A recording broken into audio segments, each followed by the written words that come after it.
Hello मेरे प्यारे बच्चों, स्वागत है आप सभी का आपके अपने यूपी एग्जाम्स बाय रिजल्ट गुरु में। बहुत से बच्चों का एक सवाल आ रहा था, क्या इस बार पीटी 2023 का सिलेबस बदल गया है या कोई पैटर्न में बदलाव आया है।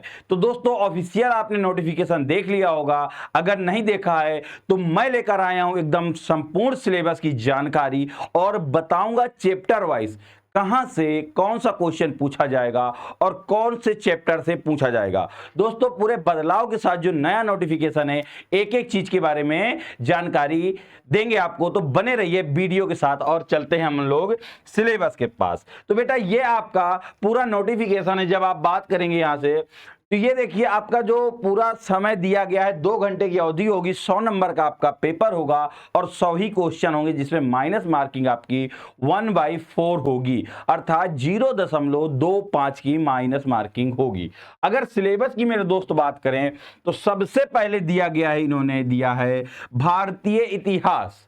भारतीय इतिहास आपका कितने नंबर का है दोस्तों? तो 5 नंबर का आपका यहां पर भारतीय इतिहास दिया गया है, जिसमें सिंधु घाटी सभ्यता, वैदिक संस्कृत, बौद्ध धर्म, जैन धर्म, मौर्य वंश, गुप्त वंश, और इसके बाद अगर आगे बात करते हैं तो हर्षवर्धन, उसके बाद राजपूत काल, सल्तनत काल, मुगल राज, मराठा, ब्रिटिश साम्राज्य, और उसके बाद में अगर हम ब्रिटिश राज्य के सामाजिक प्रभाव के बारे में बात करें तो यह सिलेबस दिया गया है। खास बात आप सभी को यह बता दूं कि जो पीटी का सिलेबस है, एक क्वेश्चन आपके सिलेबस से बाहर नहीं जाएगा और सिलेबस के अंदर से ही आपको प्रश्न देखने को मिलने वाले हैं दोस्त। तो अगर टॉपिक आप पढ़ना चाहेंगे तो हिस्ट्री तो वैसे बहुत डीप है, लेकिन आयोग ने आपके लिए बिल्कुल डिफाइन कर दिया कि हम इसी चैप्टर से पूछेंगे, तो वही आपको पढ़ाया भी जाएगा और वही आपको पढ़ना है। उसके बाद बात करें तो भारतीय राष्ट्रीय आंदोलन का एक बहुत बड़ा महत्व हो जाता है, क्योंकि 5 नंबर का अकेले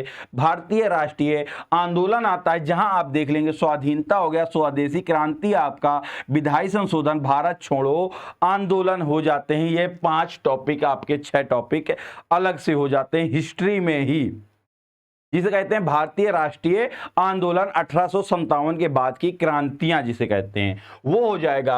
अगर उसके बाद बात करें तो आपका भूगोल में, तो भूगोल में बेटा 5 क्वेश्चन ही पूछे जाएंगे। सिलेबस बहुत बड़ा है, लेकिन उसको जब तोड़ा गया, निचोड़ा गया, तो बिल्कुल 0 बचा, थोड़ा सा बचा, क्योंकि चैप्टर वाइज सिलेबस को डिफाइन कर दिया गया है। भूगोल में आप देखेंगे तो ये सारे चैप्टर आपको सामने दिखाई देंगे। अगर इसी के बाद अगर हम आगे बात करें, भूगोल के बाद में आपका भारतीय अर्थव्यवस्था, भारतीय अर्थव्यवस्था अर्थात इकोनॉमी की बात करें तो इकोनॉमी में बिल्कुल सिंपल से टॉपिक रखे गए, बिल्कुल ही जो वायरल होते हैं और हमेशा आपसे पूछे जाते हैं। जैसे मैं बात कर लूं, योजना आयोग, पंचवर्षीय योजनाएं, मिश्रित अर्थव्यवस्था, हरित क्रांति, दुग्ध विकास, बैंकों का राष्ट्रीयकरण। बैंकों का राष्ट्रीयकरण तो बहुत ज्यादा महत्वपूर्ण हो जाता है, आईएएस से लेकर के लोअर क्लास तक हर एक एग्जाम में बैंकों का राष्ट्रीयकरण पूछा जाता है, इसलिए इसमें भी है। उसके बाद एलपीजी रिफॉर्म्स जो आपके 1991 के हैं वो हैं,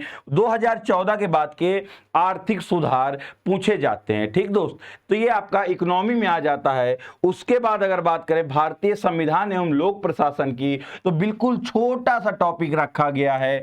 इसमें भारतीय संविधान की विशेषताएं पूछ लिया जाएगा, राज्य के नीति निदेशक तत्व डीपीएसपी पूछ लिया जाएगा, मौलिक कर्तव्य, संसदीय प्रणाली, संघीय प्रणाली, न्यायिक ढांचा, सर्वोच्च न्यायालय और आपका उच्च न्यायालय पूछ लिया जाएगा। जिला प्रशासन, स्थायी निकाय, मतलब जो आपके नगर निगम होते हैं, और आपका जो जिला प्रशासन होता है, इसमें आपके प्रधान भी आ जाते हैं, उसके बारे में पूछ लिया जाएगा। जिसको अगर हम बात करें भाग को लेकर के, तो भाग 11 और भाग 12 पे बात आ जाती है। उसी के बाद अगर सामान्य विज्ञान की बात करें तो भाई इसमें कोई चैप्टर आपका डिफाइन नहीं है, लेकिन बिल्कुल ही सामान्य आपके कक्षा 8 तक का, हाई स्कूल तक का पूछा जाएगा। भौतिक विज्ञान, रसायन विज्ञान, जीव विज्ञान, जिसमें 2 क्वेश्चन आपके जीव विज्ञान के होंगे, 2 क्वेश्चन आपके हो जाएंगे भौतिक विज्ञान में, 1 क्वेश्चन आपका हो जाएगा रसायन विज्ञान का, और बहुत ही सिंपल सा 1-2 टॉपिक इंपॉर्टेंट हो, उन्हीं से क्वेश्चन पूछ लिया जाएगा दोस्त।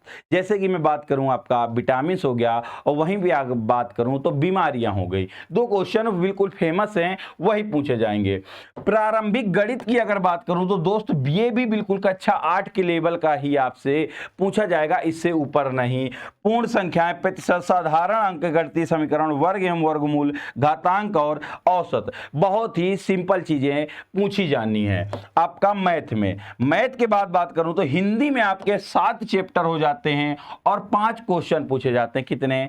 7 चैप्टर, 5 क्वेश्चन, अर्थात संधि, विलोम शब्द, पर्यायवाची, वाक्यों के लिए एक वाक्य, लिंग, समश्रुति, भिन्नार्थक, जिसे हम पर्यायवाची कहते हैं। अर्थात अगर आपका पर्यायवाची आ गया तो समश्रुति भिन्नार्थक नहीं आएगा, अगर समश्रुति भिन्नार्थक आ गया तो पर्यायवाची नहीं आएगा। मुहावरे लोकोक्ति का एक क्वेश्चन आपको बिल्कुल देखने को ही मिलना है, बिल्कुल तय है। समान अशुद्धि, लेखक और रचनाएं पूछा जाएगा। ठीक है दोस्त, तो ये आपका हिंदी का मेरे दोस्त सिलेबस हो जाता है। तो बिल्कुल एकदम खुले किताब की तरीके सिलेबस को आयोग ने खोल दिया है आप सभी के लिए। अगर अंग्रेजी की बात करूं तो अंग्रेजी भी बड़ा सिंपल 5 क्वेश्चन में आपका पूछ लिया गया है।